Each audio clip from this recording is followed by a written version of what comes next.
I still do the what is it? Semicolon hyphen close parentheses. So you put the nose in there. Yeah, I do. I put the nose in there. The emoji thing, I do it every now and then.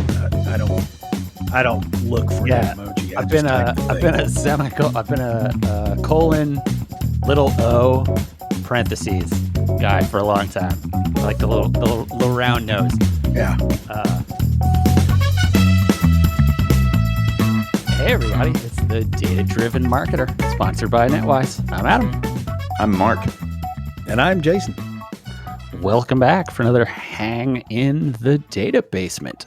Thank you for joining us. And special thanks to our guest this week, Jason Falls, who is Senior Influence Strategist at Cornett, as well as a podcaster and author. That I am. We are stoked to have you. I'll kind of just jump into it and throw to you, Jason, for sort of an intro on how you got to Senior Influence Strategist. Is for sure a newish title, I would say, in the world that marketing. That it is. Yeah, I guess the easy way, to describe the path I've taken is I'm a PR guy by trade. And so I spent 15 years as a PR guy, public relations, media relations in college athletics, which also means you have to run the events and keep the stats for all the ball games and manage the website and so on and so forth. So I've always had my hand in a bunch of different, sort of pockets of the communications marketing world from that, sort of career. And then when my son was born 16 years ago now, I decided I didn't want to travel as much and needed to make a little bit more money, because one thing that I can tell you about working in the world of college athletics is the only person who gets paid is the head coach. And so jumped out into mainstream advertising, marketing, PR at an agency in Louisville, Kentucky. And that happened to be in the early to mid 2000s when companies were saying, hey, what are these blogs and social networks? What's going on there and how could we use them? And I just happened to be in the right place at the right time and was able to say, well, here's how you should, or here's how I think you should. And that's kind of where I kind of landed. I was kind of the social media guy for a while. And then because that was early in the brand adoption of social media, I got invited to speak at some conferences, and that led to, somebody said you should write a book. And so a friend of mine and I wrote a book about social media strategy, and then another one about email marketing, and I just kind of rode the wave. And, fast forward to 2000, I guess it's been about 4 years ago now. So 2017, I landed at Cornett in Lexington, Kentucky, which is a full service advertising agency. And I'm doing a lot of hybrid PR, social media, which is right in the middle of where influencers fall. And I do a lot of influencer marketing strategies, a lot of PR strategies, and a lot of social media strategies for clients. So because I'm doing so many different things, we didn't really have a good name for it. So we came up with Senior Influence Strategist, because we're all trying to, use these various marketing channels to influence audiences. And we just don't use the R on it so that it's much more broad. So that's me. It's funny because we make fun of Mark on here occasionally because he deliberately also picked sort of a made up title because it's kind of in a new space. It doesn't need people bugging him about certain things. It's like if you try to wedge yourself into the existing models, immediately sales starts pinging you because they're like, oh, we want to sell you our product. Yeah. So yeah, it's interesting. Yeah, a lot of use our influencer platform. Sort of, those are registries full of they have this many followers and so on. That's kind of I wanted to kind of dive in. You made an interesting point of, creating your title, kind of finding your niche and capitalizing on a wave of activity around this service. So I'm curious, is it mostly people coming to you, brands looking to become influencers or to build out an influencer program, or are you getting individual, creators, influencers who are coming to you as clients looking to broaden their reach or improve their content? It's more the brand side. When you work at a traditional ad agency, the people who you talk to are going to be brand managers and VPs of marketing and whatnot. And we're not. Cornett is a full service ad agency, so the influencer, PR, marketing, SEO, web development, social media world that I kind of have partial dominion over with a couple of other leadership team members. It's just one part of a bigger puzzle piece for us. And so people don't come to Cornett for an influencer marketing strategy. They come to Cornett for marketing or advertising or some sort of creative strategy. And then our influencer recommendations, our social media recommendations, et cetera, are baked into an overall plan. So we work with medium and large brands. We don't do a whole lot of small business stuff. Now, on the flip side of that, because I have a book about influencer marketing, I have a podcast about influencer marketing, I get a lot of people who approach me to say, hey, I want a very narrow, specific influencer marketing strategy. Because of my work at Cornett, I typically can't do, like a one-off thing for a small business or a startup.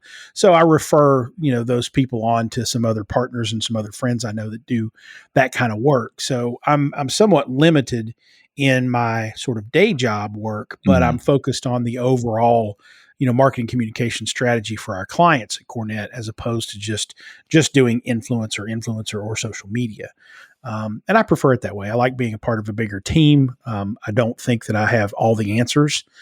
In fact, I know that I don't have all the answers. And so sitting around the table with a bunch of really smart people is just a better environment for me to be in. So that's where I am. That's awesome. I think that's the hardest thing for a lot of marketers to say is I don't have the answer, right? Yeah, so no doubt. It's refreshing. Yeah, it's when you reach a certain point in your, I guess, sort of professional maturity, when you can say, I don't have all the answers. And when you can honestly look a client in the face and say, I don't know. That's very hard for a lot of younger people to say, because they think, well, I'm supposed to have all the answers. I'm supposed to know how to solve. I'm supposed to be able to say, yes, I can do that. And sometimes you have to be able to say, you know what, that's really not my strength. Let's find someone, but I can find someone who can help. And I think when you reach that point, you've kind of reached this like adulthood in your professional life, because you realize saying no to a client isn't going to ruin everything. Well, the funny thing, and Mark was riding along as I went through this in my early career, I started out in video production. And as a producer, your job is essentially to not know the answer to anything, but know the person who does. Yeah. And so it's very awkward starting out at a young age in that profession, because you're constantly feeling like, talk about feeling insufficient all the time, until you realize that your job is to know just enough to know who to go to. And then, so it's this version of professional maturity where you have to live through 15 years of feeling like you're supposed to know, but you don't, and always apologizing until you realize, oh no, yeah. My job is to know, okay, you need the light guy, you need the power guy, you need the whatever, and I got my Rolodex people, and I'll call them up and we'll get this thing done. Yeah, and there's enormous power too in just being a connector, right? Right. I've worked with, early on in my career, I worked with a number of people, and my answer was always, yes, I can do that. And then I would freak out about how I was going to get something done, and then find the right partners to work with, et cetera. But I've gotten to the point now where I will have people call me, especially the smaller businesses that call me. And just because of my work at Cornett, I can't really work with, one-off, projects like that. And so I've gotten to the point where I'm really comfortable just being the guy that says, hey, let me introduce you to Meredith. Meredith does a great job with influencer marketing stuff. And she's an independent consultant who can work with a small business. It's going to be better on your budget. You're going to get personalized service, and you're not going to get lost in, the mix of the workflow of a big agency if I handle it. And that's a better solution for that particular need, right? So becoming just the person who connects the dots is, I think, really powerful. And I've always enjoyed that. Well, and it actually sort of gets to a thing we talk about a lot on the podcast in terms of the data-driven marketing side. Marketing broadly has gotten so complex that things that used to be able to handle with a smaller team, you really just can't anymore. And so the emergence of things like SEO and SEM really create a world where I know that it's my job to go, yeah, that's a completely different type of engineer that we have to add them to the team if we want this to work. rather than if I pretend I know what I'm talking about, that veil is going to fall off quickly. or even the fact that I've done email, I've worked in email marketing. I've worked in a certain platform, but it may be just through Marketo Salesforce, and the fact that I'm learning HubSpot for the first time, you can't just go in and apply the tools you use to make Marketo Salesforce work to HubSpot. We literally have, consultants helping us, make sense of all of the workflows and ecosystem bells and whistles that a certain platform has. So it's not just about, I'm an email marketing expert, I can do everything. No, you need to be an email marketing platform expert. Right. Have that as part of your toolkit. It gets really complex and complicated. And when you're working with larger brands, even with small businesses too, you want to say to them, look, in order to do this right, we need a certain amount of resources. And, sometimes the amount of resources you need does not balance with the amount of budget that they have.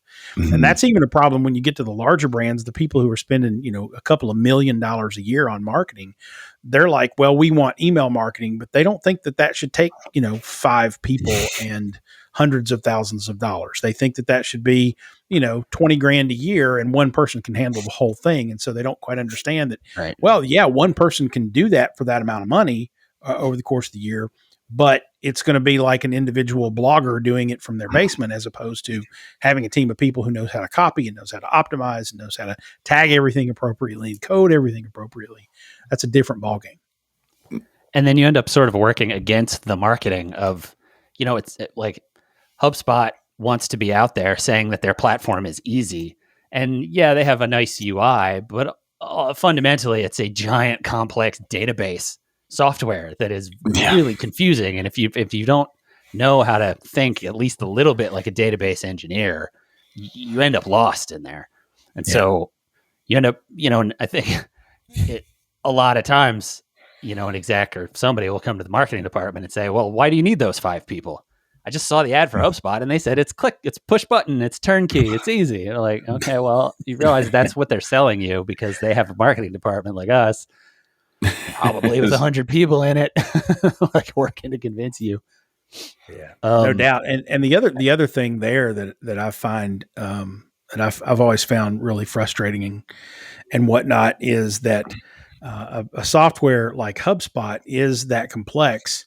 And it's so complex that even the people that are using it well are probably using about 80% of its capability. And the majority of people that are using it are using about 5% of its capability, especially the smaller businesses, because they don't understand or they don't have enough people to figure out, okay, I'm using the email piece and now I can also use the social media piece, and then I can also use the website piece, and then I can also do this CRM thing. Like small businesses, you get 2 or 3 of those and they're overwhelmed. Right. Yep. So the full power of HubSpot, quite frankly, the full power and potential of any SaaS product in marketing right now, I would venture to say that the vast majority of softwares that are used out there are used at about a 45% of their capacity of what they can do for that business. And it's because it's too complex. The business just can't get their head wrapped around the rest of it. Or can't hire enough people. Or, exactly. Can't staff up a big enough team to say that, well, that's the customer success part of it. So we need, CS engineers essentially to understand, the moving part there. And then births the cottage industry of the platform expert. You know what I mean? Like Salesforce is the same way. It's like they're not providing the managed support. You got to go outside to a Salesforce licensed expert. So we've got this cottage industry of folks, which is great. It's awesome that there's these skills you can become super well versed in Salesforce and delivering value, to small businesses that way. It's something I would have never imagined would even be a job. Like Kurt was saying, my title is Senior Program Manager because it's just bland and vague enough to cover enough, all the things that might be required to do to make this ship fly. Yeah, and it gets me less in-mail, cold calls. That's good. I haven't been able to. My Senior Influence Strategist apparently is still a junk mail magnet. I'm not having any less inbox penetration there. Well, that's actually probably a perfect segue to the next thing I was gonna pivot back to talking about the influencer stuff.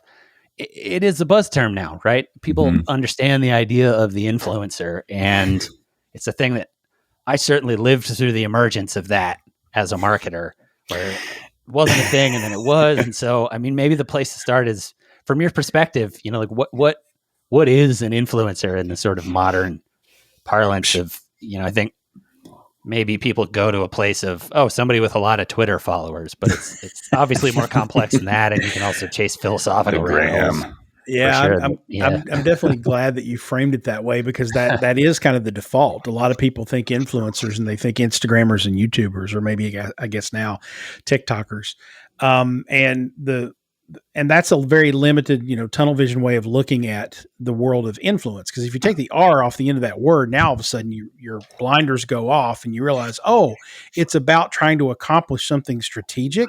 Well, that makes that paints a very different picture. And so my definition of an influencer is anyone who can motivate an audience to take action. And that action might be that they buy your product, they try your product. It might be that they think differently about your product or become more aware of your product. So I paint a very broad definition of that, because I think we're tunnel visioning our way into not leveraging the concept of influence marketing well these days. And when I hear the mainstream media talk about influencers, they typically talk about them in a negative light, and they talk about the worst case scenarios of influencers faking the life that they have and buying followers and airbrushing clouds into their pictures. And, they like to stop and rubberneck on the train wrecks that happen out there in the influence marketing space. And they avoid talking about the great successes that businesses and brands are having leveraging influencers online and offline, because there is a such thing as offline influence.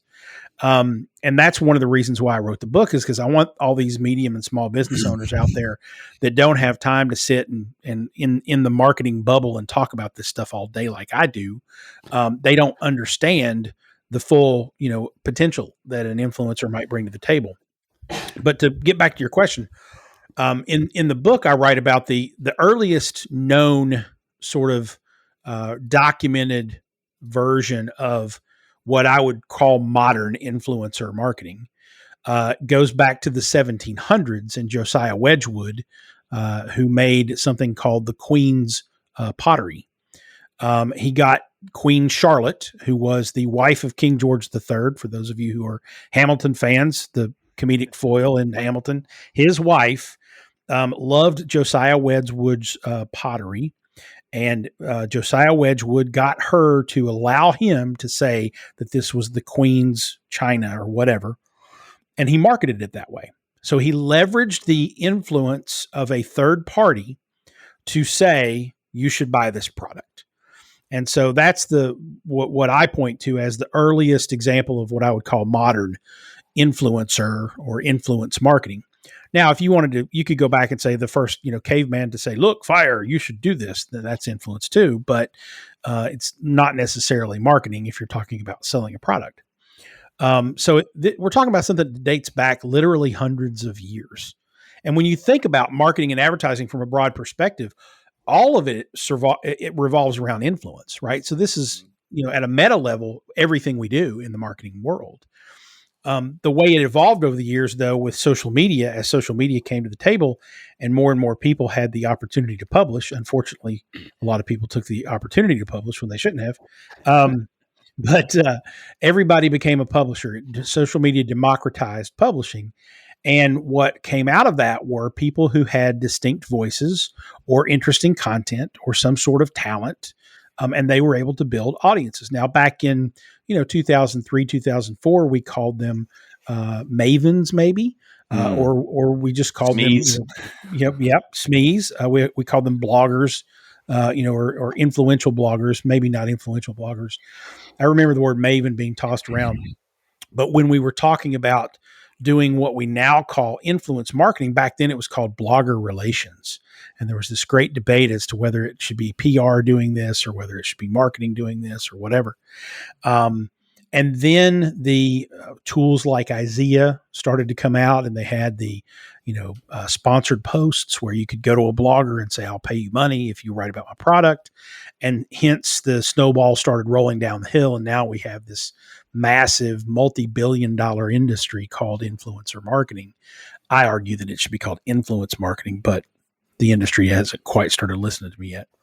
But yeah, that's kind of how it all emerged. We have third-party people away from your brand that have the ability to persuade an audience to take action. And if you then reach out to that third party and say, hey, let's figure out a way to work together so that you can influence your audience to take the action that I want them to take, that's what you're practicing is influence marketing. I love that you draw a distinction between, sort of what I would call the trust-based. We were talking about this yesterday in the data basement. Me and Brian, our guest, is Rand from Moz, and we had it talking about the difference between making a decision based on fear versus trust. And it's kind of like the old school, you're not cool if you don't have this car, right? You're not cool if you don't have these shoes.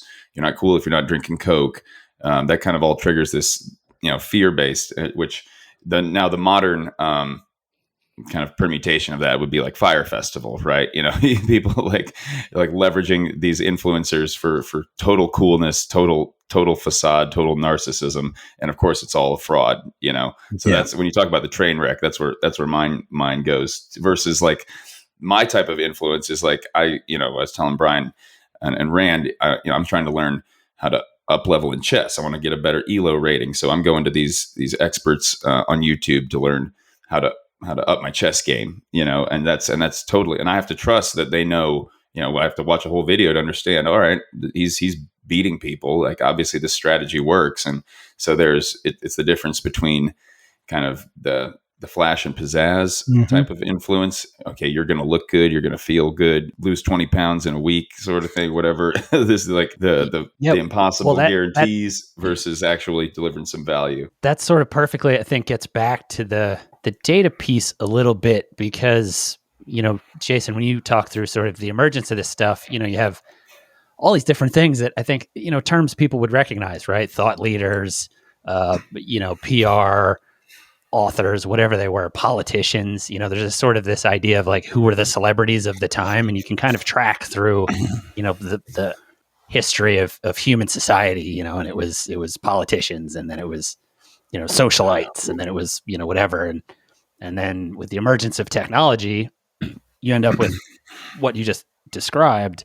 And when tech hits it, the data starts appearing, and you start having this thing of now you need to consider that that's a new tool, but maybe that's not the right thing to pay attention to. And so chess is a bridge into that, because I'd imagine the chess influencers have fewer followers than Kim Kardashian, but probably more influence in their space because they're talking about a different niche. And so you end up with this thing of needing to understand that influencers, followers or engagement as a metric only works if you understand its relative value to the niche you're trying to reach or the message you're trying to deliver or any of that kind of stuff, right? So it's one of those, like, the great power that is we can suddenly quantify influence both creates this trash side of it where we're going, it's 20 million, they have 20 million followers. And you're like, okay, those can't all be real people. And also, like, do the people even respond? Whereas, maybe somebody with 10,000 is actually the one to target for a relationship if you're talking about a very specific, niche topic. Yeah, that's very true. And I think when business owners and marketers get interested in influencer marketing, of course, the superficial way of looking at it is, well, I want someone with a lot of followers, but you're absolutely right. The engagement rate is, I think, a more important metric. Now, they both kind of go hand in hand. Because you don't want someone who has an engagement rate of 25%, but they have 100 followers. If you're spending, real money, at some point you take someone with a lower engagement rate, but with a lot more followers, because you want to reach as many people effectively as you could.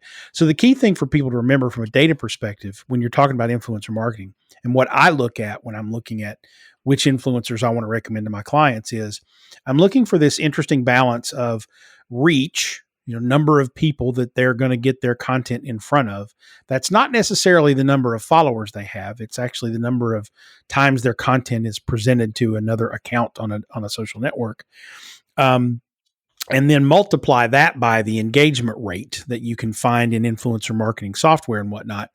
And what you get there is you get a real number of potential people. So if I have, and I'm terrible with math off the top of my head, so if I screw the math up here, forgive me. But if I have an influencer that has 1 million followers and they have a 1% engagement rate, so 1% of 1 million is 10,000. Is that right? I think that's right. So that means that I'm potentially going to get in front of 10,000 people, not 1 million people. Sounds right. 10,000 people. So if I then have someone who has 100,000 followers, but they have a 24% engagement rate, now I've got someone with 1/10 the number of followers, but more than twice the number of actual engaged people in the content. So I'm looking for a combination of engagement rate times reach, so that I can understand the actual reach of my message. Then beyond that, that's not the only thing I look at. I also then look at the actual types of engagements that these influencers have. And this is more qualified data than quantified data. And I'm going to look and say, are the comments or are the engagements here just a bunch of emojis, or are there people actually going back and forth and having a conversation? Is this genuine engagement, or is this just people saying high five, thumbs up, love the post, whatever? Because that often indicates that might be a bot or some sort of, fake engagement that you can actually go out and pay for, which is crappy, but people do it. And so those are the three main things I look at, and then certainly there's deeper levels to understand how engaging is their content within the given niche and vertical that you're going after versus broad, etc. Right. But that's kind of where I start. Well, and that all gets to the place that we that I think is interesting here.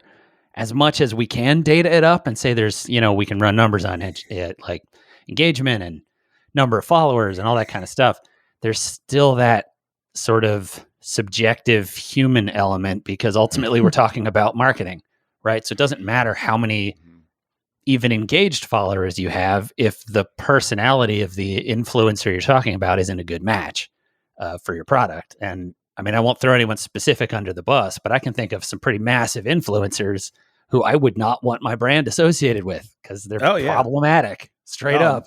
Right. No doubt. And I think we hear those, we hear about those a lot. I mean, the biggest podcaster in the world is Joe Rogan, and he's been in a lot of hot water lately because of some of the things that he's done and talked about in terms of vaccinations and all that good stuff, which is not a discussion I think anybody's interested in getting into.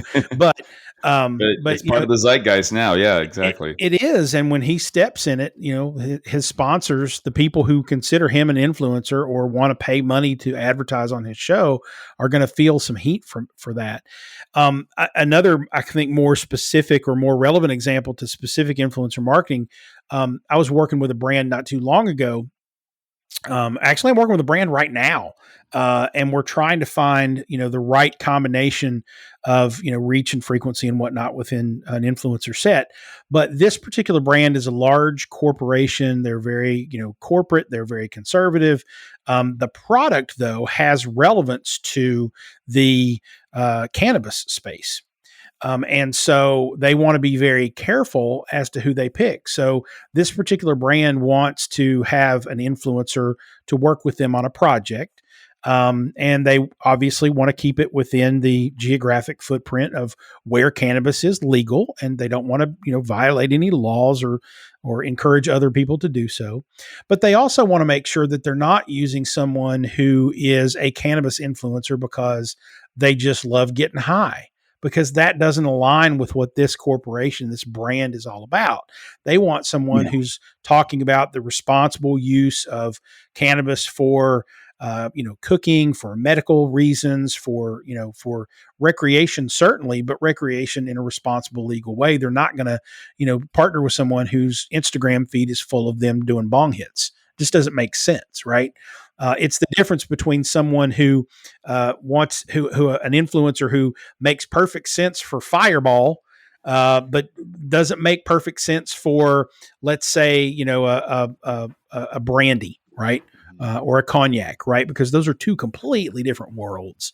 So you have to kind of make sure that content aligns too. Absolutely, man. That brings back memories from Vapor Nation. Man, I used to work for a vaporizer e-cig distributor. I wasn't sure if you wanted to call that out or not. I was going to mention it. I guess there's a bunch of videos out there of you out there reviewing hardware. Yeah, there you go. I was the first guy to not wear a balaclava when reviewing e-cigs and vaporizers. It was very sketchy back in 2010, 2011. So I hear your clients' concerns loud and clear. It's still kind of Wild West, even as far as we've come. That's true. Well, so I think what you're talking about there collides with one of my sort of obsessions, which is where this stuff transitions into the sort of emergent role of community manager and the idea of sort of communities for this stuff. And I wonder, just kind of your thoughts on, where's that transition point between, if you want to get weird and philosophical with it, it's like, at what point does a thought leader become like a religious leader, almost a tribe leader, right? Somebody where it's sort of like, well, we so believe in what this person talks about that we actually talk amongst ourselves about it. And now there's this sort of coherent thing that isn't just necessarily a follower base, sort of as indicated by followers on Twitter. It's actually a thing on its own that I think we would call a community, right? And the thing about that community too, now we have, and I love just the cottage industry lens to throw on, because now we have sentiment analysis. Jason, you're talking about the need to be attuned to how people are responding to not just the product, but it's every post, and if there's backlash, brands don't want to be associated with backlash. Oh my gosh, there's people are, they're saying all this nasty stuff. Is our message really getting through? Thankfully, Jacob Wedgwood didn't have to deal with comment trolls when he was rolling out his product. Yeah, there were comment trolls, but they were gathered around the tea parties at home, not broadcasting it to the world, moving where everybody could see it. It was much easier to manage back then. You're right. The sentiment thing, and I'll real quickly for any brand people out there, I can tell you prior to my stint at Cornett, I had actually started a conversation research company that was trying to take basically, social media monitoring and listening and turn it into a research product. So I've got some specialty experience in the space. And one thing I will tell you is that the negativity, the comment trolls and things like that, if it's more than 10% of the total conversation about you, I would be shocked. The vast majority of conversation out there is either negative, is either positive or neutral. Mm-hmm. So if you're responding to negative criticism online, with very few exceptions, you're responding to a very small portion of what's out there. So don't let it throw you into a panic too often. This is what Kurt goes. Yeah, Adam talks about this. We had a brief flare up on LinkedIn, and Adam's like, "This is such a small percentage of our, but it looks like the whole. You know what I mean? It's this tiny percentage, but it looks like it's this big thing because they're using, Well, when you show them the pie chart of all of the conversations online, and there's any red at all, it throws people into a panic. And then when you isolate the negative and it's all negative, and your pie chart is 100% red, then it's going to make somebody have a stroke. So, but you also have to remember that we live in a world where trolls will be trolls, and there's always going to be one. I was actually at an event not too long ago, and the event was the first time the event had ever happened, and the doors had been open for 3 hours, and there was a lengthy negative review on posted online about them. And they asked me what I thought, and I just looked at them and said, friggin' ignore it. I mean, you've been open for 3 hours. This person just came here with the intent of pissing someone off. So you just got to shrug your shoulders at that. That's kind of dumb. Don't feed the trolls. Yeah. We live in that world where people are just going to be negative. So you kind of have to shrug that off. I actually own trollrepellent.com. I was an idea for an app that was some sort of blocking or muting or whatever, but it never went anywhere. But I still own the domain. If anybody thinks that's a good idea.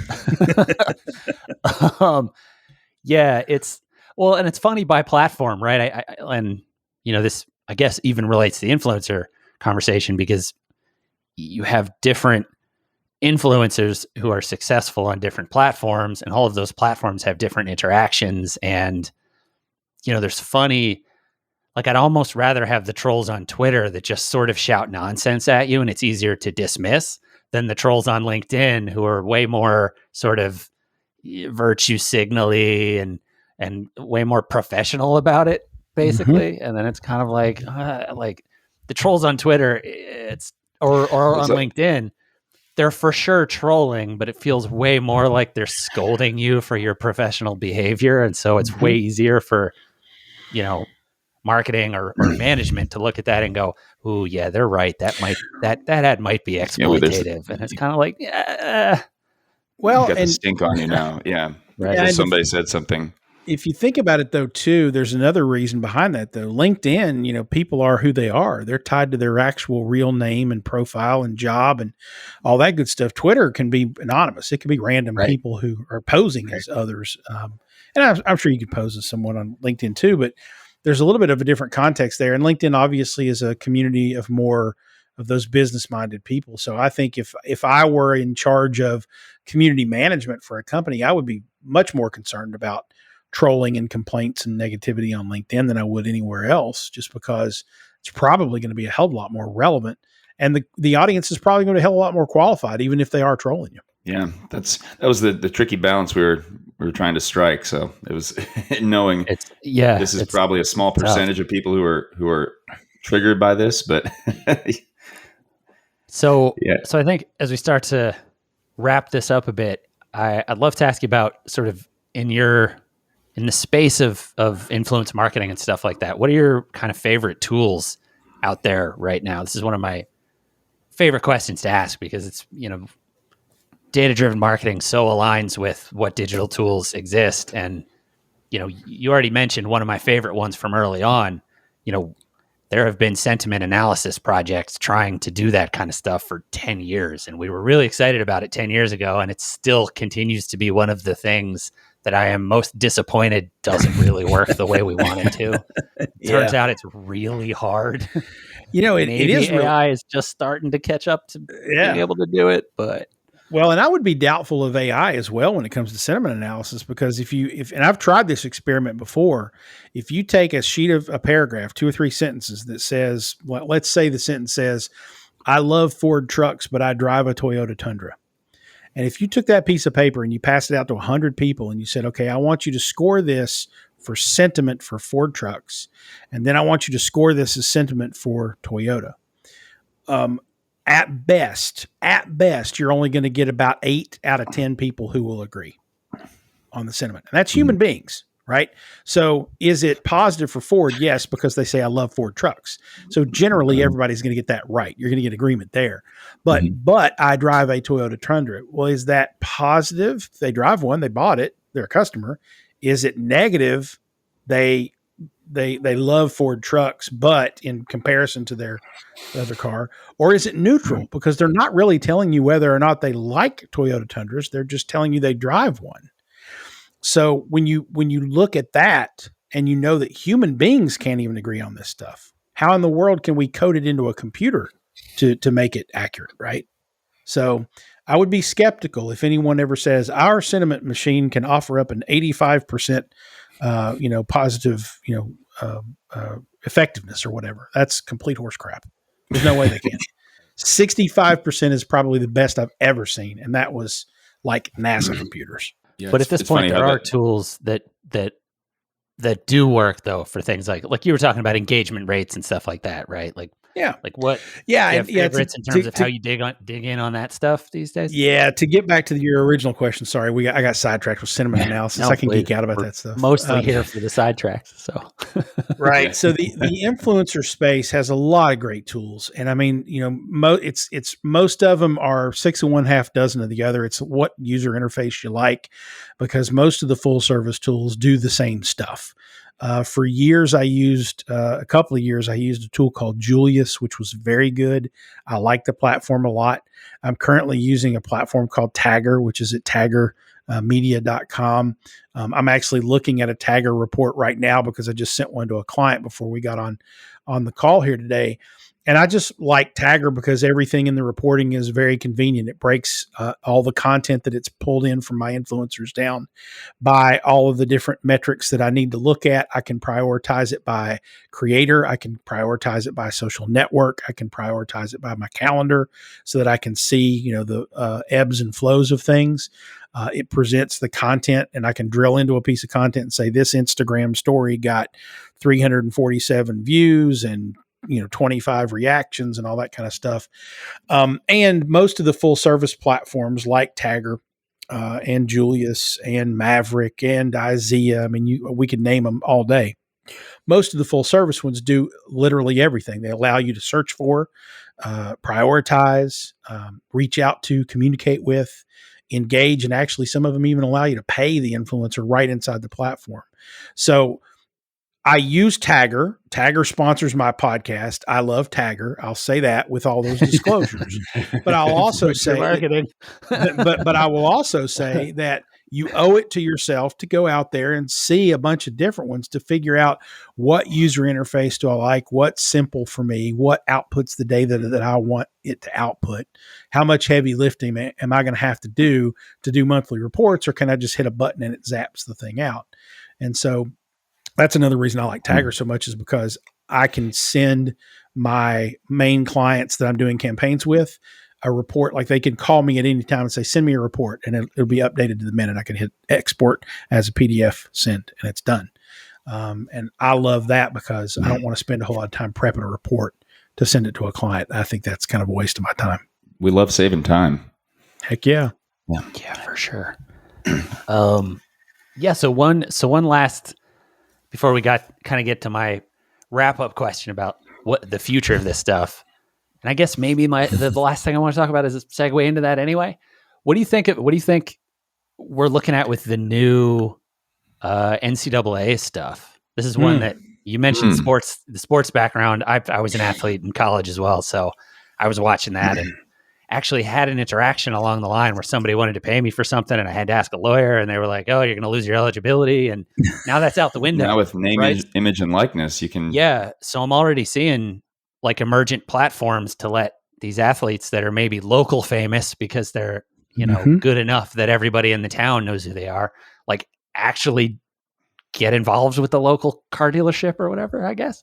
Yeah. The NIL passage by the NCAA this past summer, and for those of you who know anything about college athletics, the NAIA passed it in December of 2020, so they were about 6 months ahead of time. But the two main college athletic associations, NAIA and NCAA, both now allow it. And for the first time, really in the history of amateurism, a college student athlete can go out and monetize their name, image, or likeness, which means they can be paid for their social media content. And many of them are jumping on that now. From a college athletics perspective, I was an administrator there for 15 years. I think it's fantastic because I have known literally hundreds of student athletes over the years who, because of the handcuffs put on them by the amateurism rules of the NCAA and the taxation of having to go to practice and having to go to conditioning and having to go to study hall and all of the things, and traveling, all of the things that student athletes do, they couldn't hold down a part-time job. They couldn't actually go out and make a little bit of money to go to the movies on an off night or something like that. I've known several of them who lived in poverty, other than, the perks that they got from being a student athlete, because they had to eat at the cafeteria. They couldn't go out. They couldn't, they didn't have a car, etc. I've known hundreds of those. So I love the fact that this has passed. What it means from a brand perspective now is that, particularly as you mentioned, on a local level, especially in college towns, small businesses can very easily access someone who's incredibly influential to the audience you're trying to reach. Cornett is in Lexington, Kentucky, which is where the University of Kentucky is. And there's obviously plenty of football and men's basketball players who now a local restaurant can partner with to come in and do a signing or pay them to post on their social media that, hey, I like eating lunch at this place every week. But it goes beyond that, because there's a track and field athlete at the University of Kentucky, Messiah Russell, who prior to, like when she was in high school, started building an Instagram following around her style and fashion sense. Then she got to college and she couldn't monetize the fact that she has 150,000 Instagram followers and 300,000 or 400,000 TikTok followers now. She couldn't make any money off that, which is unfair. And so track and field comes into play in her content, but it's really more about her other interests and building her brand and her career beyond athletics. So this is a great opportunity for student athletes in other sports to be able to make money and offset the expenses that they have in college. For brands, it's really an opportunity to jump into an avid following, people who are rabid about these, influencers, if you will, and capitalize on that at a local level, but then also with the larger, headline getting football and basketball stars, you can do that on the national level too. The one thing that I think I talked to Aheen Thomas from Tastes of Chicago, which is an e-commerce direct-to-consumer Chicago-style pizza brand, on my podcast last week. And one thing he pointed out, that a lot of these contracts that we need to watch out for as brands, a lot of these contracts that are like, pre-written, that a brand might pull off the internet and throw in front of a student athlete, a lot of them have perpetual image rights and licensing baked into them. And so not only do student athletes and their representatives need to watch out for that, because in perpetuity means forever. So you may not want to be signing that contract, but we as brands and as marketers, as good stewards of the opportunity to work with student athletes who may not know better, we need to watch out for that too. And he made a good point. Taste of Chicago obviously is a mail order or direct to consumer pizza brand. What if he signed up a student athlete as a freshman in college and who was from Chicago and was talking about how he wanted to order Taste of Chicago so he doesn't miss home as much, and shares that with his social networks, and he signs a licensing in perpetuity thing. And then 4 years from now, he's a first round NBA draft pick, and Papa John's comes calling for a big contract.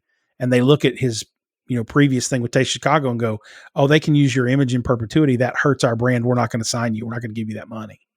Now, all of a sudden, you've not helped that student athlete as much as you've hurt them. Yeah. So there's some, it's still the Wild West a little bit. There's still some speed bumps and some polish we've got to put on this NIL thing, but I think it's a boon for student athletes. I think it's a boon for marketers.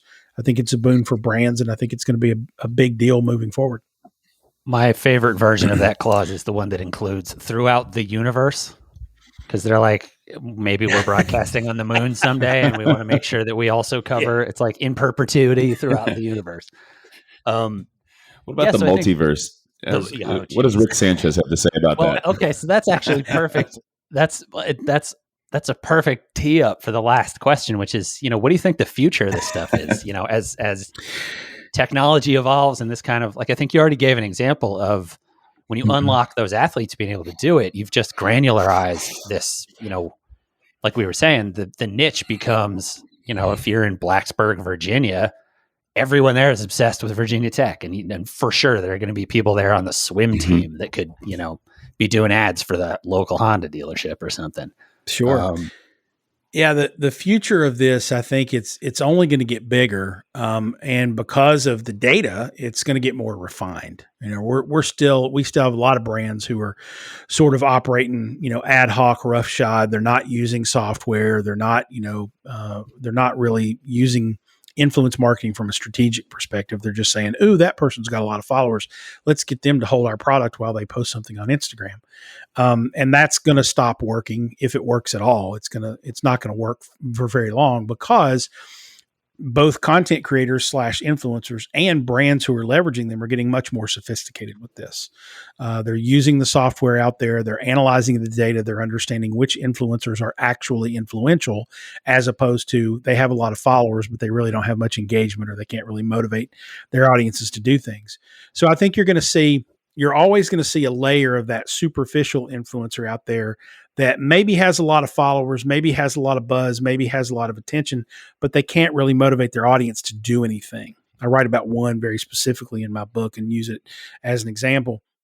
There's always going to be a layer of those, but you're going to start to see the really effective ones, the ones who are smart business people in their content creation. Then they understand the only way they can make a living doing this is if they can connect their audience to brands in a realistic way that makes them want to buy that product. And those are going to emerge as true influencers, true influential people, and brands are going to gravitate to them. You are also, I think, going to see layers of that on the micro and nano level, where, like in a situation with college athletes, or even local bloggers or Instagrammers who focus on a geographic footprint, you're going to see it at a smaller level where, hey, I know that the Kentucky Taste Buds, who are two young ladies who review businesses and restaurants and whatnot in Lexington and Central Kentucky, I know they drive business because I see their posts and then I go eat there because they said it was good. So I'm going to partner with them because I know they're good. And you're going to see those. I was on the UK dance team. No offense to the UK dance team. I was on the UK dance team and I look good in all these outfits. And so I'm an influencer, but they're not actually going to be able to motivate people to go buy that outfit. So there's always going to be that dichotomy. Hopefully there'll be less of the latter and more of the former. Awesome. Well, unfortunately, we're out of time. I feel like I have 3 or 4 more notes for things that we can talk about. Thanks so much for joining us. I'm going to buy this book. This is awesome. Yeah. Where can people find you? Where's I'm super easy. jasonfalls.com is where you can find the book, the podcast, my previous books, my blog, all that good stuff. I'm also Jason Falls on all the social networks, so I'd love to connect with folks. And if you happen to know the other Jason Falls, the politician in North Carolina, please tell him I said neener, neener, neener. Awesome. Well, I'm super active on Twitter. I'll hit you up. I'll find that guy too, but I'll follow you. Sounds good. Awesome. Well, yeah, thanks for joining us. And thanks to everybody for listening to another episode of The Data-Driven Marketer. I'm Adam. Woo-hoo. I'm Mark. Falls. Take it easy, everybody.